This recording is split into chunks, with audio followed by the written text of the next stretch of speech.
Christopher Shays, this country always wrestles with the question of whether it should be the world's policeman. Should we be more involved in the genocidal conflicts in Africa? We should, and I've been to Darfur, but what we can't do is we can't send military. If we send military, Save the Children, which is based in Westport, told me very clearly, their program will just stop. And all the feeding programs will stop. And the ways that we are helping millions of people will end.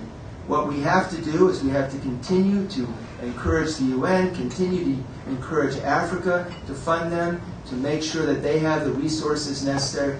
This is an African problem. They don't want colonialists or the United States there. It makes it very difficult. But the bottom line is we are providing incredible resources.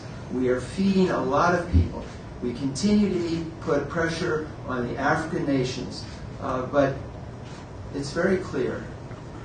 This is a deadly situation to which we cannot bring our military. We could have the Europeans. The Europeans have some contacts, and we can encourage them to do it, but we can't.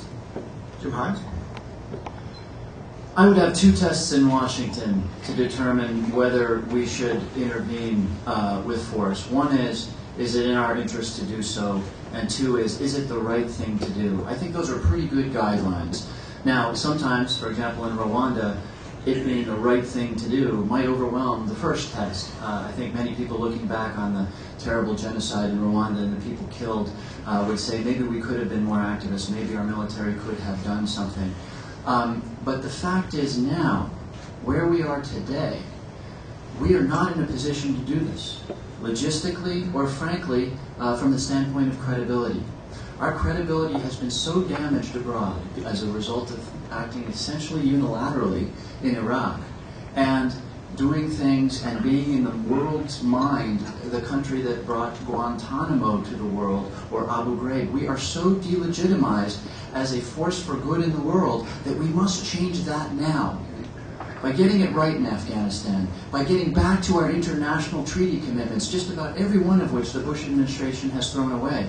So we need to rebuild that credibility, that when we go into a country that perhaps has Muslims in it, they don't see us as crusaders.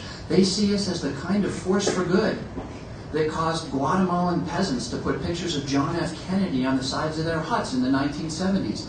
That's who we used to be. That credibility was immensely powerful abroad, and it would save lives in places like Darfur. But we're not there now as a result of the policies of this administration and Chris Shays.